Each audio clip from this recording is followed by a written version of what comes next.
Vu de l'extérieur, ça ressemble à une grosse boîte de chocolat, même si certains détails vous font douter. Une fois à l'intérieur, plus de doute, nous sommes dans une discothèque flambant neuve, le Lift, et qui ouvre ses portes ce soir, d'où une certaine fébrilité pour Olivier, le patron des lieux. Il reste 2 heures? Oui, oui, on y est presque.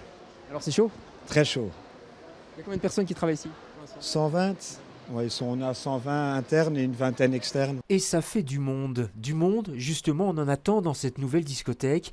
Olivier, déjà patron de plusieurs boîtes en Belgique et au Maroc, réalise ici un rêve de jeunesse. C'était mon premier bébé.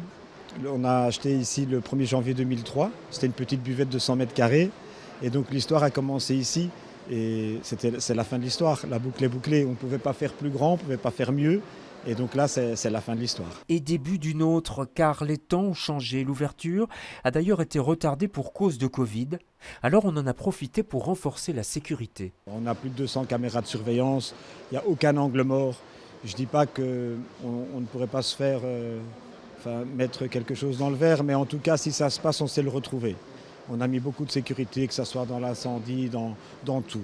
On a plus de 25 mètres de porte de secours en bas dans le bâtiment. En sécurité, je pense qu'on est à 120%. 2000 à 2500 personnes sont attendues ici le long du canal, juste à côté du marché matinal. Les uns croiseront sans doute les autres dans le petit matin.